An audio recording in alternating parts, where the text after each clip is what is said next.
बार की बात है। एक गांव में रामू नाम का किसान अपनी पत्नी के साथ रहता था। उसके पास में 2 बैल और अपना एक छोटा सा खेत था, जिस पर वो रात दिन मेहनत करता था। तब कहीं जाकर उसे खाने जितना अनाज उगा पाता। रामू गरीब होने के साथ साथ ईमानदार भी था। रामू की पत्नी हमेशा अपने भाग्य को कोसती रहती। न जाने किस जन्म के पाप भोगने पड़ रहे हैं, जो इतनी गरीबी उठानी पड़ रही है। न जाने भगवान अपनी किस दिन सुनेंगे। अरे भाग्यवान, अपन कर्म के अलावा और कर भी क्या सकते हैं। देना नहीं देना ये सब तो ऊपर वाले के हाथ में है। अपने सोचने से क्या होगा। कह तो तुम सही रहे हो, मगर 2 साल से अपने गांव में ठीक से बारिश नहीं होने के कारण फसल खराब हो रही है। गांव में बाकी किसानों के पास तो गाय भैंस है, जिससे उनका तो गुजारा चल जाता है, मगर अपने पास तो केवल एक छोटे से खेत के अलावा कुछ भी नहीं है। और बारिश नहीं होने के कारण उस खेत में भी फसल नहीं होती। पता नहीं इस बार भी क्या होगा। हाँ, ये बात तो तुम सही कह रही हो। पिछले 2 साल से ठीक से बारिश नहीं होने के कारण फसल बर्बाद हो रही है। और अब तो कुएं भी सूखने लगे हैं, उनमें भी पानी अब कम बचा है। पता नहीं इस बार खेती में क्या होगा, ये तो ऊपर वाला ही जाने। चलो भाग्यवान, अब मैं चलता हूँ। रामू रोज की तरह अपने दोनों बैलों को लेकर अपने खेत की ओर निकल पड़ता है। रामू भले ही गरीब था, मगर बहुत ईमानदार था। वो दूसरों का भला ज्यादा सोचता था और वो हमेशा अच्छे कर्म करने की समझ रखता था। और फिर रामू खेत पर पहुंचकर खेत पर मेहनत और लगन से काम करने लगता है।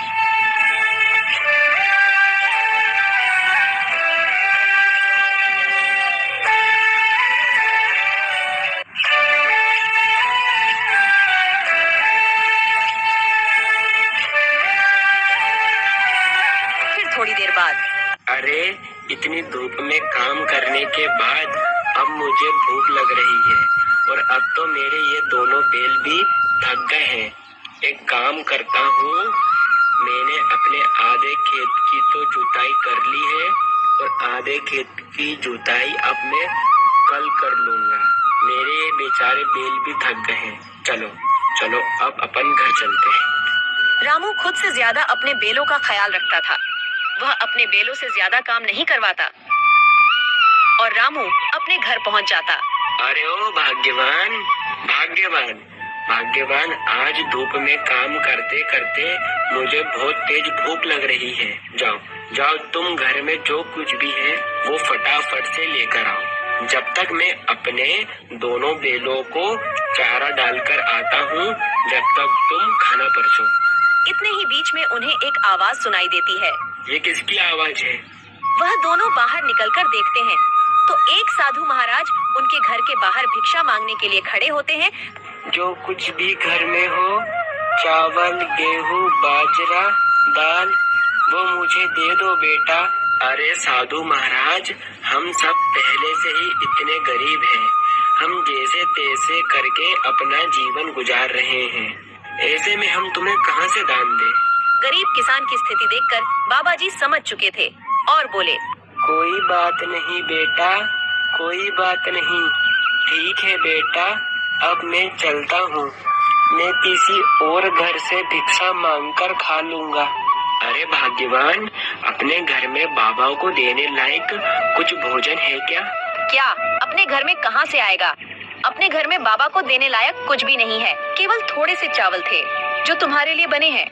अगर वो बाबा को दे देंगे, तुम्हें भूखा रहना पड़ेगा। रुकिए बाबा, भाग्यवान जाओ, जो मेरे हिस्से का भोजन है वो जाकर बाबा को दे दो। मगर फिर तुम क्या खाओगे? अगर बाबा को तुम भोजन दे दोगे, फिर घर में एक अन्न दाना तक नहीं है। तुम्हें भूखा रहना होगा। उसकी चिंता भाग्यवान तुम मत करो, मैं तो भूखा रह लूंगा। मगर बाबा को मैं अपने घर से भूखा जाने दूंगा तो मेरे गले से वैसे भी खाना नहीं उतरेगा। जाओ, तुम बाबा के लिए वो भोजन ले आओ।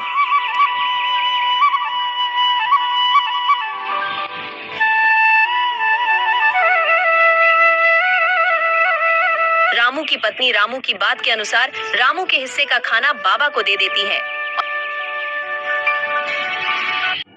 धन्यवाद बेटा, धन्यवाद। भले ही तेरे अभी बुरे दिन चल रहे हैं, मगर ऊपर वाला सब देख रहा है। वो तेरी एक दिन अवश्य सुनेगा बेटा, धीरज रख।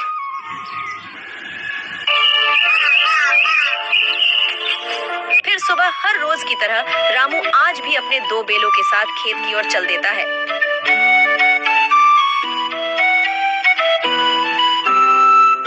अपने खेत की जुताई कर ही रहा था तो फिर इतने में एक अमीर व्यक्ति रामू के खेत के किनारे से गुजर रहा था और रामू के पास आकर कहता है, अरे भाई, यहाँ आसपास कहीं पानी है क्या? भाई साहब, यहाँ से कुछ ही दूर पर एक हैंडपंप है, जाकर आप वहाँ से पानी ले लो। अरे भाई, तुम बड़े मेहनती दिख रहे हो, तुम इतनी मेहनत क्यों करते हो? मैं अपने और अपनी पत्नी के लिए भोजन और कपड़े कमाने के लिए इतनी मेहनत करता हूँ। अरे, तुम इतनी मेहनत करने के बावजूद अभी तक गरीब की गरीब हो। तुम तो अच्छे काम करते हो, तो भी तुम गरीब हो। मुझे तो नहीं लगता है कि कर्मों का फल मिलता है। नहीं नहीं भाई साहब, मुझे पूरा विश्वास है, भगवान के घर पर देर है मगर अंधेर नहीं। जो अच्छे कर्म करेगा उसे अच्छे कर्म का फल अवश्य मिलेगा। देर से मिलेगा मगर मिलेगा जरूर। शायद मुझे अभी नहीं मिला मगर एक दिन अवश्य मिलेगा। रामू की बात सुनकर अमीर व्यक्ति हंसता और वहाँ से चलता बना। रामू ने अपनी मेहनत जारी रखी मगर खेत को जोतते जोतते अचानक से रामू का पैर हल के नीचे आ जाता है, जिस कारण रामू का पैर कट जाता है। रामू दर्द के मारे झूम उठा। अरे भगवान, मेरा पैर तो कट गया। अरे प्रभु, वो अमीर व्यक्ति सही बोल रहा था क्या कि कर्मों का कोई फल नहीं होता? अगर मैं अच्छे कर्म कर रहा हूँ तो भी मेरा पैर कट गया। मैंने किसी का क्या बिगाड़ा है जो मेरे पैर में लगी? जैसे तैसे रामू अपने घर पहुंचा और अपनी पत्नी को जो उसके साथ हुआ वो सारी बातें रामू ने अपनी पत्नी को बताई। तुमने आज तक किसी को परेशान नहीं किया है, तुम्हें तुम्हारे अच्छे कर्मों का फल मिलेगा। रामू को अपनी पत्नी की बात सुनकर तसल्ली आई।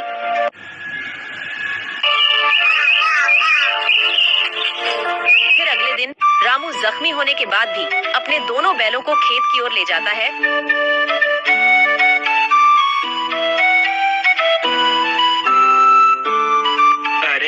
अभी तक बारिश तो आई नहीं, अब फिर मैं अपने खेत की सिंचाई कैसे करूँगा? चलो एक काम करता हूँ, अपने खेत के कुएं में जाकर देखता हूँ उसमें कितना पानी है। अगर उसमें पानी हुआ तो अपने खेत की सिंचाई करूँगा। अपने खेत के कुएं के पास में जाता है मगर कुएं में एक बूंद भी पानी नहीं था। कुआं पूरा सूखा पड़ा था। अरे, मेरा खेत का कुआं तो पूरी तरह से सूख गया। अरे भगवान, ये कैसी परीक्षा ले रहे हो? घर में अन्न का एक दाना नहीं और अब तो मेरा कुआं भी सूख गया है। इस बार खेती में कैसे करूँगा भगवान? एक काम करता हूँ, मैं अपने कुएं के अंदर जाकर खुदाई करता हूँ, अगर पानी निकल जाए। हे भगवान, कृपा करना प्रभु। इतना कहकर रामू कुएं के अंदर उतरकर खुदाई शुरू करता है।